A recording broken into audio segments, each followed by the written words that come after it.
এরপরে প্রশ্ন হলো, প্রথম আজানের উত্তর দিলে হবে নাকি যতবার আজান দিবে ততবার উত্তর দিতে হবে? মুয়াজ্জিন যখন আজান দেয় তখন সে আজানের জবাব দিতে হয়। এই আজানের জবাব দেওয়াটা খুব ফজিলতপূর্ণ একটা আমল। আমাদের সমাজে অনেকে এটা জানেন না, খুব একটা জানাশোনা অনেকের মধ্যে নাই। নবী করিম সাল্লাল্লাহু আলাইহি সাল্লামের হাদিসে তিনি আমাদেরকে শিক্ষা দিয়েছেন, মুয়াজ্জিন যা বলে আমরা যেন তা বলি। কুলু মিসলা মা ইয়াকুলুল মুআজ্জিন, মুয়াজ্জিন যা যা বলে আজানের বাক্যে তোমরা তা তা বলো। মুয়াজ্জিন যখন বলবে আল্লাহু আকবার আল্লাহু আকবার, তখন আমরা কি বলবো? আল্লাহু আকবার আল্লাহু আকবার। মুয়াজ্জিন যখন আশহাদু আল্লা ইলাহা ইল্লাল্লাহ আশহাদু আন্না মুহাম্মাদুর রাসূলুল্লাহ বলবে, তখন আমরা এটাই বলবো মুয়াজ্জিন বলার পর। হাইয়া আলাস সালাহ হাইয়া আল ফালাহ যখন বলবে, তখন কি বলবো? লা হাওলা ওয়ালা কুওয়াতা ইল্লা বিল্লাহ।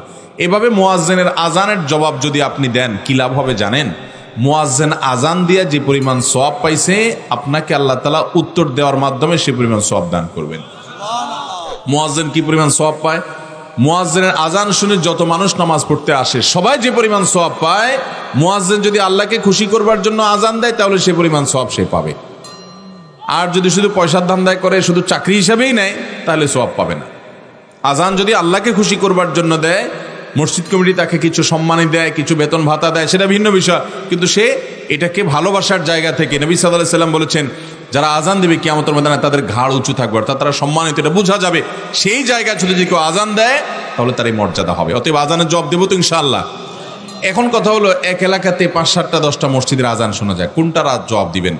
আপনার মহল্লার মসজিদের আজান যদি আপনি আগে শুনেন, আগে জবাব দিবেন, অথবা অন্যটা আগে শুনছেন তো সেটার জবাব দিবেন। যদি কয়েকটার আজান শুনেন এবং কয়েকটার জবাব আপনি দেন, সবগুলোর কারণে আপনি আলাদা আলাদা সওয়াব পাবেন। তবে যে কোনো একটা আপনি দিয়েছেন, প্রথম শুনছেন, এতে আপনার আদায় হয়ে গেছে। পরেরগুলা দিতে পারলে ভালো, না দিতে পারলে কোনো অসুবিধা নাই।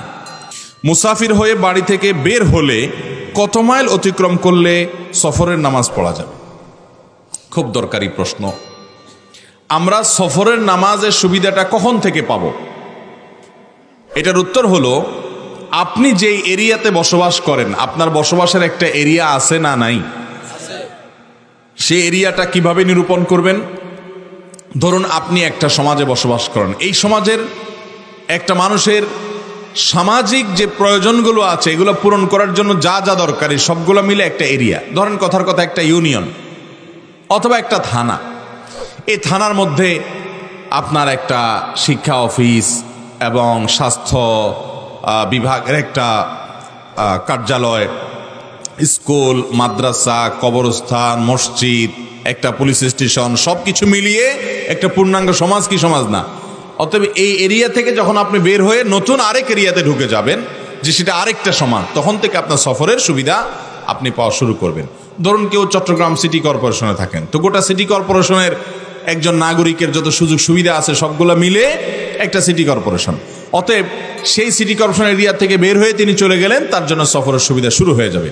ঢাকা এখন 2টা সিটি কর্পোরেশন হয়ে গেছে। এই জন্য আমার কাছে যেটা মনে হয় যে ঢাকা দক্ষিণ উত্তর এক সিটি কর্পোরেশনের মানুষ যখন অতিক্রম করে, যখন উত্তরবঙ্গে কেউ যাচ্ছে, দক্ষিণ সিটি কর্পোরেশন থেকে যে উত্তরবঙ্গে যেতে তিনি উত্তর সিটি কর্পোরেশনে ঢুকে পড়েছেন, তাহলে তিনি তার এরিয়া ক্রস করেছেন। অর্থাৎ যার যার এরিয়া ক্রস করে বের হয়ে গেলে তারপর থেকে কি হবে? সফরের নামাজের সুবিধা শুরু হবে।